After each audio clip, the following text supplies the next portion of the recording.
So we're just outside the entrance to the Museum of Anthropology and Archaeology here in Mexico City. This was opened in 1964. This is when all the Olmec statues and artifacts, all the Mayan and Aztec ruins and pieces were brought in here. And we're going to have a good look around here, looking for really pre-Columbian civilization, most notably that of the Olmec. Obviously we'll be looking at the Aztec sunstone and various other cultures, but it's really, they've got a very impressive display of statues. They have the kind of fighting man statue. They have several, a couple of the Olmec colossal heads, as well as some other very intricate pieces, including the jade figurines found at La Venta, which is something I really want to take another look at, because these clearly show elongated skulls, or at least representations of them. So we're going to go in now and see what we can find, see if any new discoveries have recently been put on display.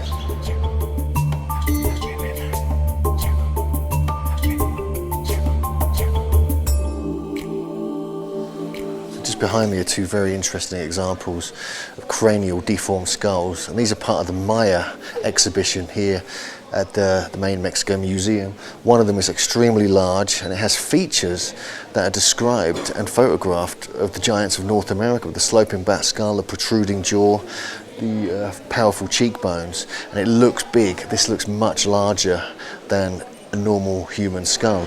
The smaller one is like is an infant, probably 10 years old, 12 years old, but you can still see that it's got massive deformity.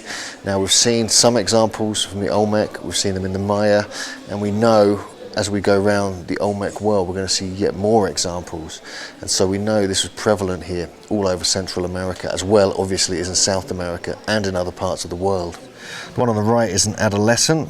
The one on the left is a giant. It looks absolutely massive, but it does have a deformity.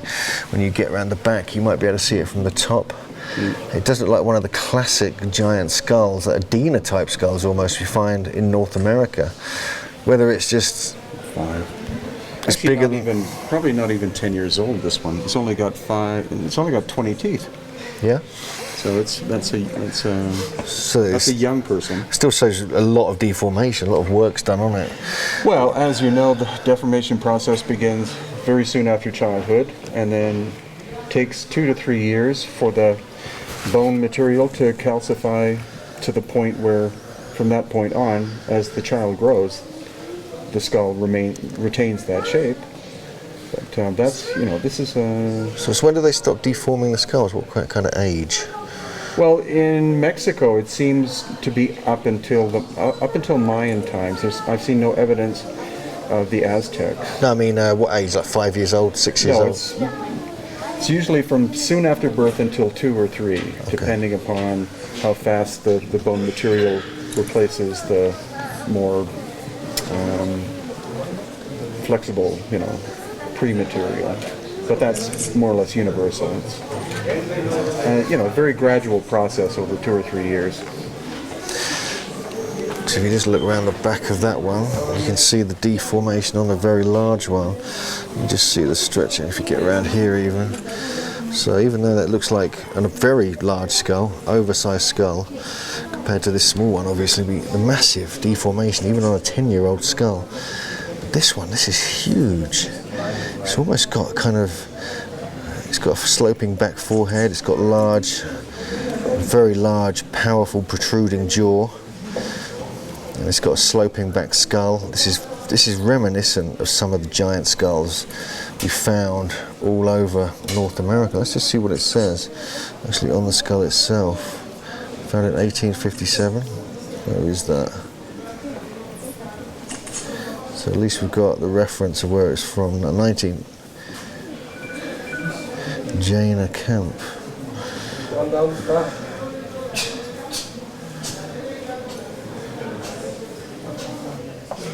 This was said to have been painted by the gigantes, or the giants, and we know that the giants certainly existed in the southern area of Baja California, because we actually write about it in our book, Giants on Record.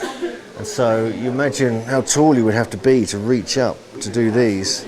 It would be quite a feat in itself. And you can see the different size of the people represented here as well. You see the small people on the right and the larger people on the left. This is certainly reminiscent of different sized human. It shows you some of the burial practices of the people from this area of Baja, California, which is actually in Mexico. You see some of the bones, you can even see the red hair. And over here you can see a good example of a very large skull with red hair. So this is very interesting. I mean, this skull does not look normal size. This looks much larger.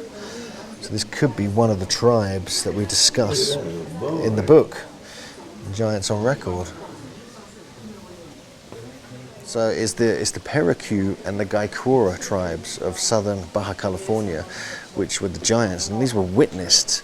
And also on Tiburon Island, we have the sort of so-called savages that were also witnessed there. So we know this whole area was talked about between the 16 and the 1800s.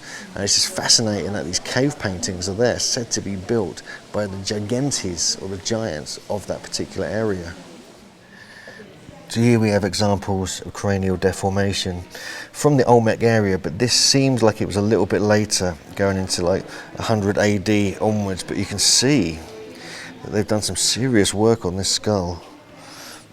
It's quite impressive.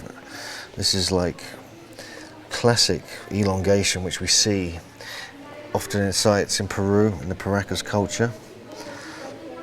This one here, it looks like it's got the top part of the head has been flattened, which is similar to some of the imagery we see in the Olmec, where we have the kind of cleft skull where the top center is pushed down. And here again we see the same kind of features, and these aren't particularly elongated, they're more crushed in the middle, but still interesting nonetheless. So although these are later than the Olmec, this is definitely from this area, and we do know that the Olmec themselves were actually elongating the skull, so this could be a kind of revering the ancient Olmec culture. Here you can see a statue, a clay model of someone having their skull actually elongated. So we're in the Chupacuaro section here, and this just shows you some of the cranial deformation tools and some of the imagery and little figurines that show that. But here are the actual skulls, and you can see these from behind it. And this is the later culture in the west of Mexico, but you can clearly see there's some extreme deformation has taken place here. We get around this side, you can just see the sort of, oh damn it. They never have normal hips. You can just see the width of that is quite incredible. How is that narrow hips, narrower than their shoulders and upper body? You can see the way the jaw is jutting and the high cheekbones do suggest these are very large skulls. Very interesting. So we have more examples of cranial deformation going into a later period here in the western part of Mexico.